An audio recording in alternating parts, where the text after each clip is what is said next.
Real Boss Moss says the sweet spot was during PS2 and Xbox days. $50 for a long time. $20 greatest hits.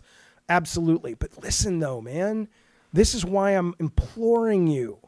Look, I don't need you to buy indie games. I'm not an indie game developer. Okay. I'm trying to connect with you in a way, I get it. If you're one of these guys that's like, dude, I want my big screen TV. I get it. I'm not talking to you. But I'm trying to connect with you in a way to suggest that the stuff you're talking about, Real Boss Mod, the PS2 days, the Xbox 360 days, those days exist.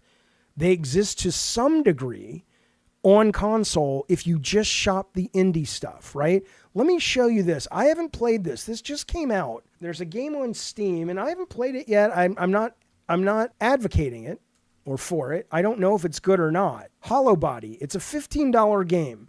It just came out. It is a survival horror cyberpunk game set in urban decay of a long-abandoned city in Britain. Environmental puzzles, limited resources, and fight to escape. And again, I'm not saying you're going to love these graphics, because if you're an aficionado, if you're a videophile, it's not for you.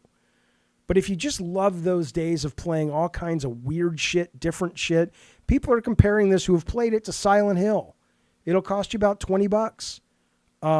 This exists. This will probably, how many of you guys didn't play Crow County is what it was called? The Resident Evil ripoff, which was really good.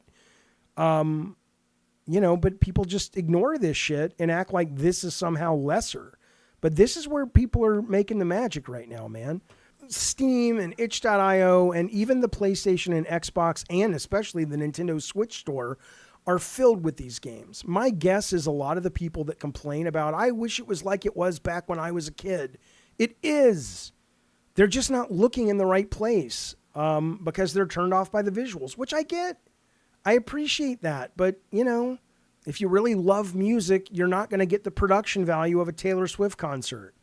But you are going to get some amazing music, but you probably have to listen to it at a tiny hole-in-the-wall venue. But it's going to be music that if you're an aficionado of music and the art form, you're going to go, I don't care about any of that compared to how meaningful the lyrics are or how rich and marbled the actual musicianship is of the band. Every other industry fandom seems to have been okay with that shift. Independent movies, if you want a really interesting movie, you're probably not going to get the big budget. Every now and then, but not usually. If you want really good music, you're going to have to go searching for it, and they're not going to be playing, at the fucking Hollywood Bowl. You want really interesting comic books, they're probably not coming from Marvel.